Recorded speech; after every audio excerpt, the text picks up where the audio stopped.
किसी समझदार व्यक्ति ने बोला था कि किताबी पढ़ाई ना किताबों में अच्छी लगती है, मगर उस टाइम समझ नहीं आया था क्योंकि हम सोचते थे यार हमें तो स्कूल में ये पढ़ाया गया है कि honest is the best policy, कभी किसी को धोखा मत दो, जो सिस्टम है वो हमेशा आपके साथ खड़ी रहेगी, वो सच्चाई के साथ होगी।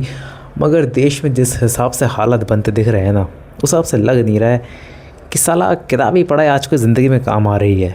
क्योंकि जब कहते धोखा मत दो तो धोखा कोई और नहीं दे रहा बल्कि सिस्टम दे रही है। रोज़ एग्ज़ाम लीक हो रहा है, बच्चे अपनी जान दे रहे हैं, उसके बाद लोग माथा पीट पीट के रो रहे हैं। माँ बाप को समझ नहीं आ रहा कि यार 1 साल बच्चे को पढ़ाया लिखाया, सारा पैसा खर्च किया और देखा साला एग्ज़ाम ही लीक हो गया। एग्ज़ाम देने की तैयारी में करने गए, फिर पता चला कि एग्ज़ाम ही बिक गया। यार मतलब क्या हो रहा है यहाँ? क्या सिर्फ एग्ज़ाम?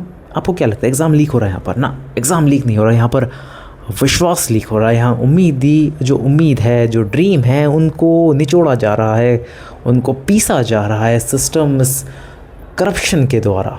अच्छा एक बात बताओ, आपको क्या लगता है कि सिस्टम में जो एग्ज़ाम जो लीक हो रहा है इस देश में, क्या उसमें सिर्फ नुकसान है बच्चों का? नुकसान तो हम सबको दिख रहा है कि भाई बच्चे धरना प्रदर्शन करने बैठ रहे हैं, जान गंवा रहे हैं, सब कुछ हो रहा है। आपको क्या लगता है इसमें सिर्फ नुकसान तो छुपा है किसी का?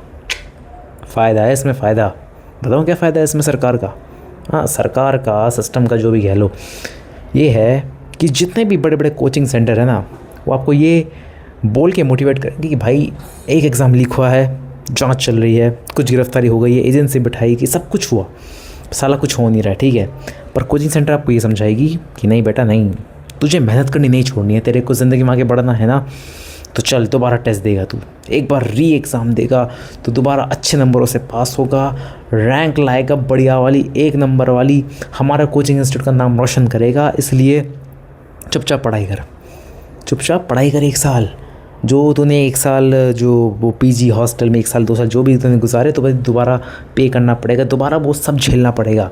तुम्हारे माँ बाप ने जो अपनी ज़मीन जायदाद ने हीरे क्या नाम है गहने गिरवी रखे हैं, उसकी कीमत ये है कि तुम्हें एक और बार एग्ज़ाम देना पड़ेगा, यानी कि एक और बार तुम्हें लूटा जाएगा लीगली, ये बोल के कि एग्ज़ाम लीक हो गया है, हर साल हो रहा है, एक और बार हो जाएगा तो क्या फ़ायदा? फ़ायदा है बेटा, फ़ायदा है। और उससे भी बड़ा फ़ायदा मुझे पता है क्या समझ नहीं आता कि जैसे मान लिया अब एक फॉर्म 1000 रुपये का, ठीक है, सपोज़ तुम यूपीएससी एग्ज़ाम देंगे, उसमें एक फॉर्म 1000 रुपये का है।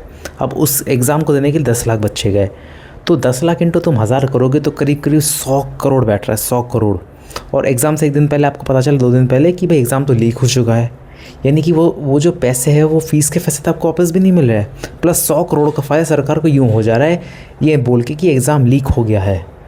तो भाई सोचो ये जो कितना बड़ा गेम चल रहा है, आपको ये जो नंगा सच है वो जानना बहुत ज़्यादा ज़रूरी हो जाता है। आज जो ये प्रोटेस्ट चल रहा है उसमें जो सीजीबी का स्पोक्स पर्सन है वो उसे बर्खास्त कर दिया जाता है। क्यों? क्योंकि वो बंदा बर्गर खाते हुए कहीं पकड़ा गया और उसको जवाब नहीं दे पा रहा वो बंदा, भाई मैं प्रोटेस्ट में नहीं हो गया, क्यों मैं बर्गर खा रहा हूँ बैठे बैठे। ज़रा सोचो भाई, मतलब जिस पेस पे सीजीबी पार्टी बनी थी उसी का पेस में भाई कुछ दिमाग एक्टिवेट हो रखे हैं। जो बच्चे सही में चाहते हैं सिस्टम में चेंज लाना, उन्हीं में से मतलब कुछ लोग उन्हीं में से है कि जो बस इसका फ़ायदा उठाना चाहते हैं। मैं सीजीबी पार्टी की बदनाम नहीं कर रहा हूँ, मगर आपको ये समझाने की कोशिश कर रहा हूँ कि कैसे चाहे कोई भी पार्टी सत्ता में हो नहीं हो, सब अपना फ़ायदा देखते हैं। चाहे कांग्रेस उठा लो, बीजेपी उठा लो, हर किसी ने अपना फ़ायदा देखा है। आपको ये नंगा सच जानना बहुत ज़रूरी है। ये सिर्फ एग्ज़ाम्स लीक तक लिमिटेड नहीं है, मगर एक देश का युवाओं का जो एनर्जी है वो ड्रेन हो रहा है, विश्वास ड्रेन हो रहा है। उम्मीदें कि भैंसी की तैसी के जरिए भैंस क्या सबकी लगी पड़ी है। तो इसका सलूशन क्या है? ये बोलना कि भाई सरकार इसको हटा दो, एक्स मिनिस्टर को हटा दो, वाई मिनिस्टर उठा के ले आओ, तो सारा काम बन जाएगा क्या? अगर ऐसा होना होता ना तो बहुत पहले हो चुका होता, मगर ये ऐसा नहीं होता। सिस्टम ऐसे काम नहीं करता। अगर आपको बड़ा बनना है ना, जुगाड़ मारना पड़ेगा, जुगाड़, या फिर भगवान भरोसे बैठे रहो। इसके अलावा मुझे तो कोई और सलूशन समझ नहीं आता। आपके पास कुछ हो तो बता देना।